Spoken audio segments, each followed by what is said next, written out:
اور فرمایا کہ بے حیائی سے بچو، بے غیرتی. جس معاشرے میں بے حیائی آتی ہے، زنا آتا ہے. زنا آتا ہے، نسل تباہ و برباد ہو جاتی، خاندان ٹوٹ جاتا ہے، خاندان بکھر جاتا ہے.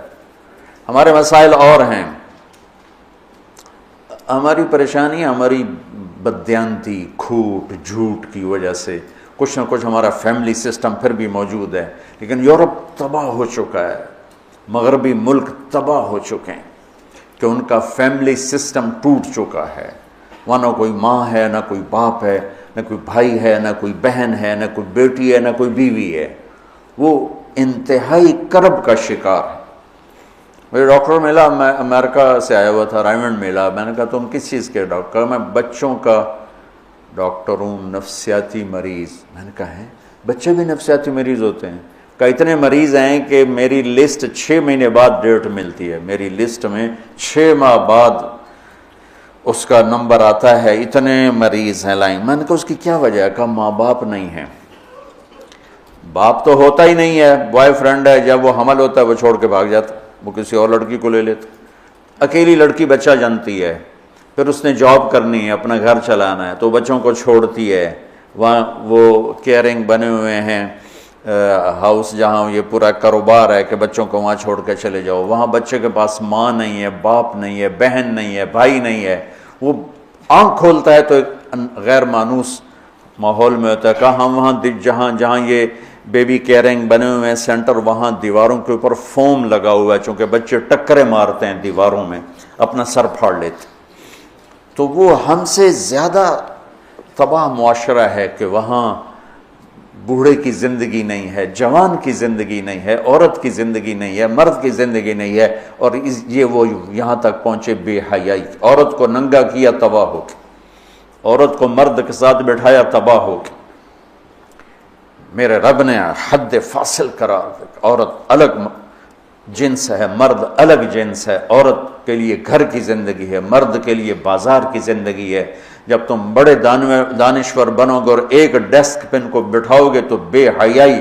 آج کی یونیورسٹیوں میں جو کھلم کھلا، میں زبان سے کیسے کہوں، اپنا ہی پیٹ ننگا کرنے والی بات.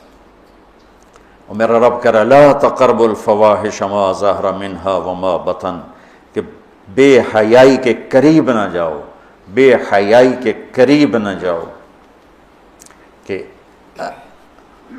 اچھا، یعنی زنا کے بارے میں اجل لا تقربوا الزنا، یہ نہیں کہا کہ لا تزنو، زنا نہ کرو، کہا لا تقربوا، زنا کے قریب نہ جاؤ. قریب جانے کا کیا مطلب ہے؟ بے پردگی، آوارگی، مکس گیدرنگ، عورتوں کے چھوٹے کپڑے، اور اب جسم کو ننگا کرنا، نمائش کرنا. یورپ کی عورت بیچاری کو تو پتہ نہیں ہے، وہ نہ ماں ہے، نہ بیٹی ہے، نہ بہن ہے، نہ بیوی ہے. وہ ایک ٹیشو پیپر ہے، استعمال کر کے پھینک دیا جاتا ہے. مغرب کی عورت انتہائی مظلوم ہے.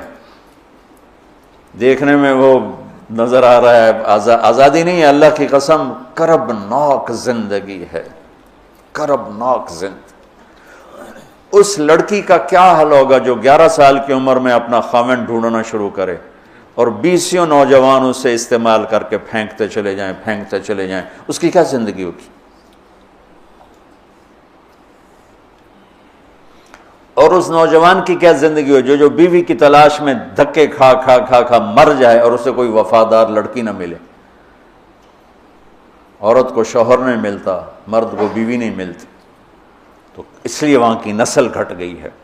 تو میرا رب کہتا ہے لا تقربوا. لا تقربوا کا مطلب ہے کہ جو چیزیں بدکاری کو ہوا دیتی ہیں وہ ہے مرد عورت کا کھلا اختلاف، عورت کی بے پردگی، اور عورت کا کپڑوں سے باہر آ جانا. مرد پورے کپڑوں میں اور عورتیں ٹانگیں ننگی کرتی جا رہی ہیں، رانیں ننگی کرتی جا رہی ہیں، بازو ننگی کرتی جا رہی ہیں. کوئی تو عقل کی بات ہو.